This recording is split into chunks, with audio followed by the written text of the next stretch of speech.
Volume keyframing is fun and exciting. No, it ain't. I can't even lie to you.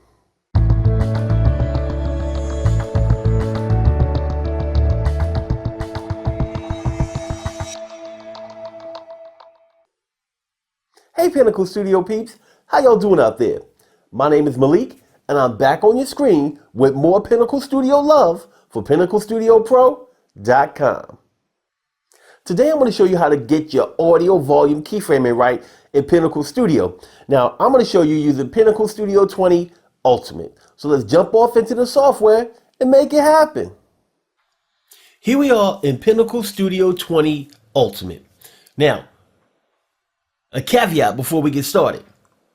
Volume keyframing is only available in Pinnacle Studio Plus and Pinnacle Studio Ultimate. So if you do not have Pinnacle Studio Plus or Pinnacle Studio Ultimate, you will not see this feature. All right? In previous versions of the software, and that means Avid Studio, Pinnacle Studio 16, all the way up through Pinnacle Studio 19, there used to be a volume keyframing button on the right hand side above the timeline and below the preview window. No mas, my friends. There's a new way to get to that volume keyframing. So what you want to do is you want to come over here to your audio mixer button. When you click on that, it opens up the audio mixer and you can see several different things on here. So the things that we're going to concentrate on are on this track here. So this is the master volume. If you move your master volume, it will control the volume for all of the clips on the track. So if I move this down to mute and I click on play, you won't hear anything when I speak. What a shame. I know you wanted to hear my voice real bad, so I'll fix that for you. If you move the master volume up, even though you don't see any changes to the volume line, now I'm going to press on play and you will hear my melodious voice. Don't forget to click on the thumb. Easy, right? So the green line here, this controls the clip or the point that you're at if you have a keyframe on the video clip. So right now, since I don't have any keyframes on this video clip, when I move this down, it's going to move that green volume line down all the way because I don't have any keyframes on it. So I can adjust the volume for one clip and not adjust the volume for any other clips. As you can see, the green line in the clip next to it is not moving at all. Now I can adjust the volume for the point in this clip if I click on it and add some keyframes and I move this green line, you'll see that only that keyframe that's located where I have the playhead is going to move up and down. It actually causes a fade in the volume. I'm going to remove these keyframes real quick.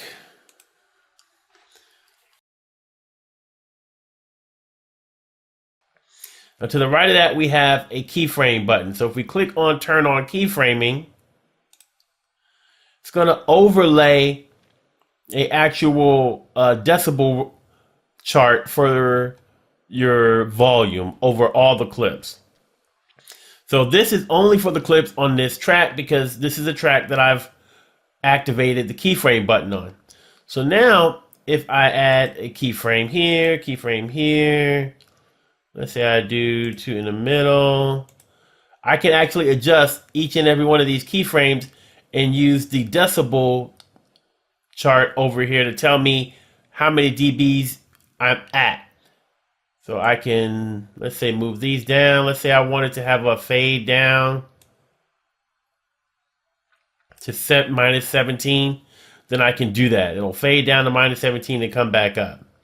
Or let's say I wanted to mute a specific part and I didn't want it to fade to the mute. I just wanted to mute out that piece right there. Then I can just place my keyframes under the other keyframes and drag this all the way down to where it says mute on the chart. So now I know that in this part there will be no volume, and then the volume will automatically come right back at this point. Now if I want to see more of the chart, then I can just place my cursor where I see two arrows, left click, hold down my mouse, and then I can drag this up. So now I can, just see more. I can deal with my decibels a little bit better because now I have a bigger chart to deal with. So I can do that. All kind of beautiful goodness that I can do to mess with these keyframes. Now also there's a drop down here by the keyframe. So wherever I'm at, let's say my playhead's right here right now. So if I click on this little drop down next to the keyframe button, I can reset a keyframe, can go to the previous keyframe and move my playhead to it. And go to the next keyframe, it'll move my playhead to it. Yeah, reset this keyframes and they all go back. So there's a lot of different functionality that I can use here to set my volume where I want it, how I want it, so that the volume is right. And when I'm done, you can go ahead and click on this audio mixer button again. It takes away the overlay and it closes out the audio mixer on the left-hand side of the screen. And that's it, guys. Volume keyframing for Pinnacle Studio 20 Plus and Ultimate. I want to thank you so much for watching the video all the way through to the end. It truly means the world to me. Now, if you like the content in this video, don't forget to click on the thumb, the one that's pointed in the upward direction. If you got any questions, you got a tutorial request, you just want to talk to your boy, leave those things in the comment section below. And last but not least, smash the subscribe button. If you want to get Pinnacle Studio goodness and all of the Pinnacle Studio love that I'm bringing to you on a regular basis every Saturday, then you gotta smash the subscribe button. If you don't, you'll be missing out on all of the fun, the reviews, and guess what? You'll be so sorry because you won't get to see me and learn how to use the program. Thanks for watching. We'll see you again soon.